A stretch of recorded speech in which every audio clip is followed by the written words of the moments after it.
that many of you are having a drink on Monday night, so that's good. You all should be ashamed of yourselves, we all should. But I've been here long enough now that I know how to drink. I don't really fanny around with the girly drinks. I don't drink cider, I don't drink lager, I like the hard stuff. So I'm from Las Vegas, and I've just come to Newcastle University to study cancer genomics. And now I can't go home because my mother is waiting for me with an entire stack of intervention invitations, and I don't want to quit. So I'll tell you where I am. I'm stationed at the Northern Institute for Cancer Research, and I study hepatocellular carcinoma, which is a fancy way of saying liver cancer. Now, there are 200 different types of cancer, and I know liver cancer isn't as close to our hearts as, say, breast cancer is, but it is for me, because I love vodka. I love vodka more than almost anything else in the universe. But it's dangerous and it's bad for you, like you've got to be careful. So instead of admitting the defeatist attitude and giving it up, which would be a very bad idea, wouldn't it really? You don't want to give that up, what would there be to live for? Instead of giving up, I have decided to devote my considerable intellectual capabilities into reducing the likelihood of the unwanted side effect of death. It's never good. But the problem with this is that it is very, very expensive. I have dropped £40,000 on my education. And while I understand that everyone in here likes to celebrate a little bit of ridiculous inebriation, I bet not one person in here has dropped 40 grand on their bad habit in 4 years. That's my thing. But it's a good thing that I didn't give up, because I have since learned that, in addition to alcohol, the two main things that cause hepatocellular carcinoma is hepatitis and obesity. And if there's anything, the only two things that I love more than alcohol is sex and cheesecake. And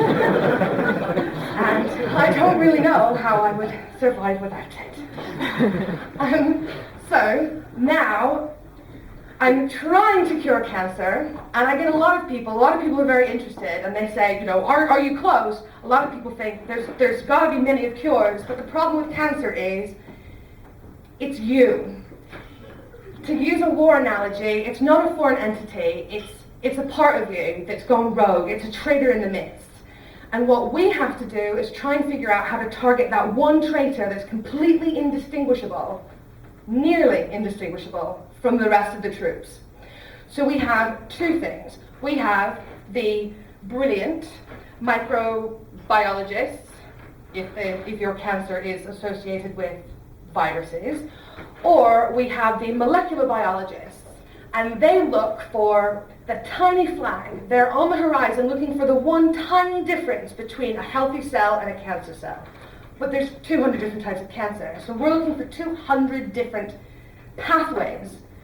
Once they find a pathway, then they give that information to the clever bastards. These are the biochemists who figure out how to put molecules together, introduce them to each other so that they work, they get to the target within the body, they are bioavailable, so the body doesn't flush them out, and they don't kill the patient, which is apparently quite an important aspect of the whole treatment situation.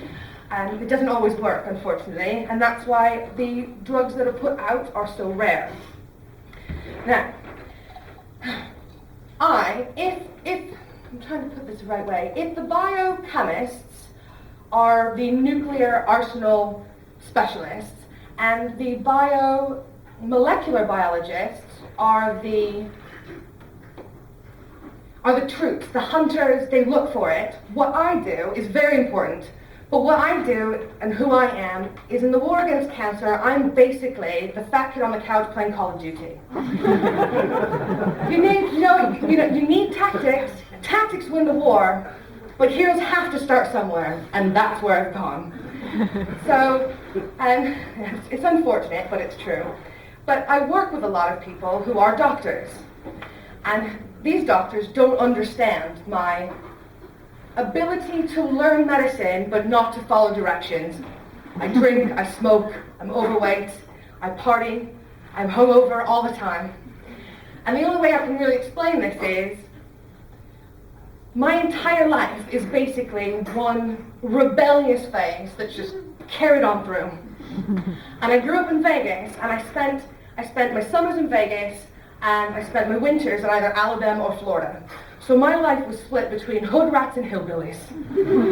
Now, my hood rats, my feral street kids, I was the only one who went to school and the only one who didn't go to prison. And then my hillbilly folk, I spent my summers sitting in a garden, listening to country music, in a 500-pound sound system, in a car that would be 300 pounds if it wasn't on cinder blocks in the front garden.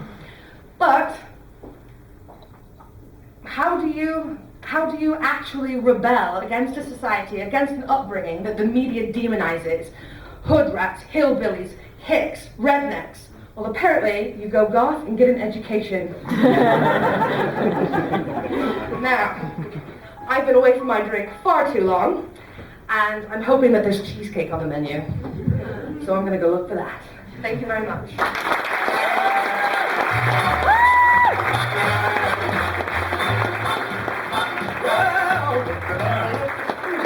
All the way from any other Americans in tonight? No, well done. Might do some jokes about them. If you are, don't take it personally, just treat it as friendly fire. Right, we're nearly at the